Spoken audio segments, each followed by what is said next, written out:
book of Psalms, chapter number 17, verse 15. Psalm 17, verse 15. It says, as for me, I will behold thy face in righteousness.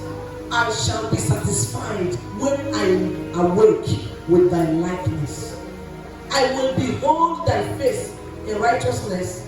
I shall be satisfied when I awake with thy likeness. Meaning, if you are a praying person, what happens is this, that satisfaction will be your portion. The moment you are able to behold the face of the Lord, you will be satisfied. When you go to bed, you will awake with his likeness. You will awake better than you went to bed. A lot of persons go to bed and they wake up horrible, they wake up sickly, they wake up bent, they wake up destroyed by powers of darkness. But those that pray, they will always wake up better than they went to bed. The Bible narrated something in 1 Samuel chapter 1. The Bible talked about a woman called Hannah. The Bible said that Hannah had a husband called Elkanah, and then there is a mate, meaning her husband's wife, also known as Peninnah. But the Bible said that Peninnah had other children, but Hannah had none. And so every day when she finishes serving her husband and all that, she will go to a corner and cry. Because Peninnah, the Bible said, will vex her soul. In other words, she makes caricature of Hannah. She makes Hannah feel empty. She makes Hannah feel unfulfilled. I don't know who is here today that something is going on in your life, and most times it makes you go to a corner and you feel like just locking the door, shutting yourself in to cry.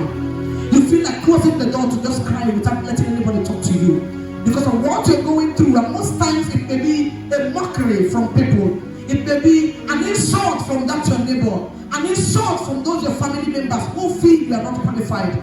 It could be somebody looking down on you and making you look like one who does not know what he's doing on earth. And most times they look at you and they ask you, if you don't know what your mates are doing, can't you join your mates to do what your mates are doing? And so this time you hear such talk, and this time you hear people say things like that to you, you are broken. So you go to a corner like Hannah and then you weep and you cry. You weep and you cry. But I'm here to make an official announcement to you that God said your story will change on the altar of prayer. God said that no, this week your story will change. I heard a brother say something. He said it's the week of congratulations. Please write it down in your Bible. And in the next 7 days, something will happen that will make people tell you congratulations. Hear me loud and clear. The Bible said that Hannah cried and wept. And then the Bible makes us understand that one day she finished serving her husband. You know, there are women that when things are going on in their life, they no longer serve their husband. When things are going on in their life, the family has to be shut down. Anytime something goes wrong around them, every other person must suffer that same thing that is happening to them. They no longer give their husband's attention. They no longer submit to him. They no longer even give him. They don't, in fact, he wants nothing. There are women like that. When there is no money, there is no love. But I would like to make you understand that if that is your pattern, if that is your system, you need to change it because tomorrow is deep. A man that has no money today may become very rich tomorrow. You don't have to look down on your husband when he has no money, because if you do that, when money comes, which face will you use to look at him to eat the money? Now you're supposed to chop the money. In fact, now you go hold the key. And that is tantamount to your submission. Somebody say here. Yeah. So the Bible said that and cried, but one day after she served her husband, she finished serving him. The Bible said they finished eating, meaning the evening was come. And then she went to the temple, and right there she shut herself in and began to cry. And while she was crying, the man of God came out. He said, what is this? What is this? What is this? I'm sure she cried and cried until the next morning, because the Bible said, when the man of God came, it was still very early. And the man said, is it not too early to be drunk? Meaning Hannah, the one she cried the previous day, which warranted the husband asking her, am I not to you more than 7 sons? That was not enough. So she cried the previous day and continued crying the next day. And then the Bible says she cried Until the man of God came to her and said, is it not too early to be drunk? In other words, her pattern of crying looked like one that was true. I wonder how she cried and what kind of cry. Maybe she was rolling. Maybe she was groaning. Maybe she was speaking inside her. Maybe she was muttering. Maybe she was meditating. Who knows? And the Bible said the man told her, he said, is it not too early to be drunk? She said, I am not drunk, sir. Your daughter is not drunk. It's just that I am full of the heaviness of my heart. The problems that I carry is more than my personality. You look at me, I look beautiful. I look like a young girl. But what did I carry? Can you not wait in my head too heavy? My family problems not up my head today. And she narrated her story. The Bible says the man of God, I believe, blessed her. And by the time she came back and slept again, at the end of the month, she woke up feeling satisfied. She had become like the likeness of God. Real men pray. Why do you need to pray? You pray because you are created in the image and the likeness of God. You are made like God. That was why God comes out in the cool of the day to communicate with you, to interact with Adam. He didn't interact with the lion, he didn't interact with the goat, he didn't interact with the serpent. He looks for man to talk to man. So each time he comes to the garden, he looks for that which looks like him. Do you look like Jesus? And literally his image. In secret, do you behave like one that looks like Jesus? We are made in his image and after his likeness. And the Bible says at the end of the month, Hannah told Naomi she's not pregnant. And she came back to the child. Your story must change. Amen. When Hannah came back to her child, one child first is somewhere, a child bigger than 10 sons. Could it be that God is about giving you something that will shock your generation? That was why he allowed you to pass through what you're passing through. And it looked like you have been forgotten.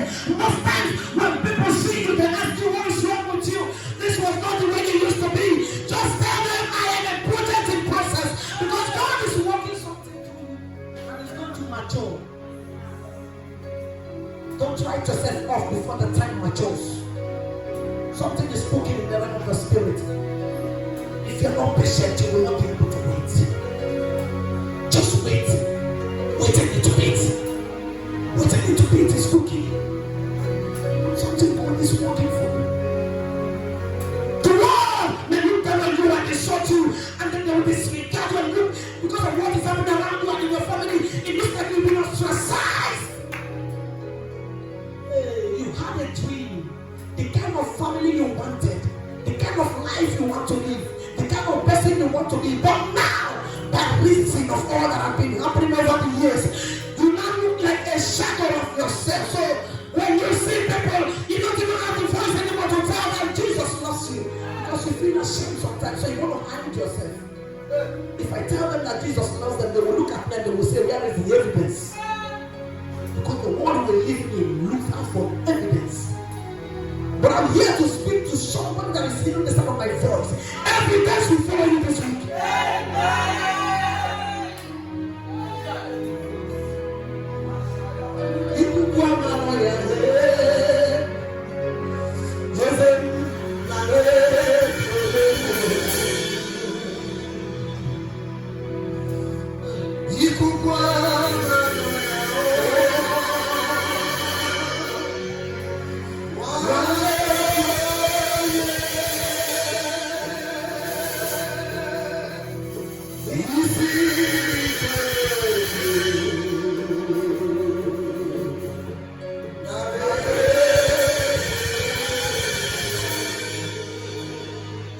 Why, if you want to experience what happened to Hannah, if you want to begin to enjoy life in that capacity, if you want to see God show off himself, if you want to see God fight your battles, see God has a way of showcasing himself. Let me tell you, our God is not the kind of God that sees his children in trouble and then he hides himself. No, God does not hide himself. It doesn't matter how big the problems are. He may decide to wait for some time, but I'll let you to understand that God in time it will surely come. If only you can wait, just wait a little bit. You don't have to throw the towers and building because things are not working according to the way you think it should work. Can I speak to somebody here? If they are building first story, just one story building, and then there's another person building 5-story building, the foundations can never ever be the same. It can't be the same because the other person needs a more solidified foundation to enable it to carry the other side of the story. The first floor, second floor, the third floor, and then the fifth floor. It can't be the same with the person that is building a bungalow. Another person building a bungalow finished just in 10 weeks. And then you want to kill yourself. You that want to build 5-story. How can it be the same? The man that builds the point block 17-story building, you can't compare it to the person that is just building 1 story. At this point, God, don't you waste time. Which kind of building is this? Wait, I'm about to finish. Don't write me off early. Just wait a little bit. Something is spoken inside. I feel fire in my spirit because there is somebody here. Heaven is about to be arranging your life. God said I should tell you. He said I am coming from where you are to where I want you to be.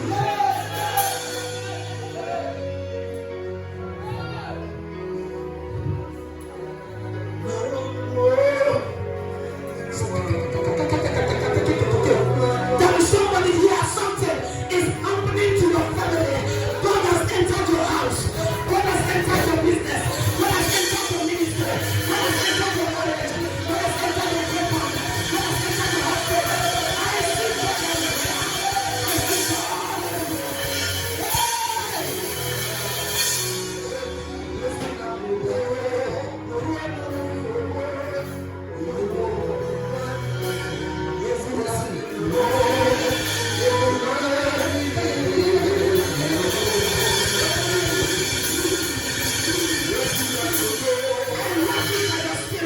I'm walking by the Holy Ghost. I'm walking. Any man that has covered your glory, I will cover you. Anyone that has sworn over his dead body, will you become anything? I said they will die. Anyone that is after your glory, that is fighting your glory, that has taken your name to the shrine, that has taken your name to their cover, anyone that took your name to, as we pray this week, I command your altars to catch fire. Yes, in the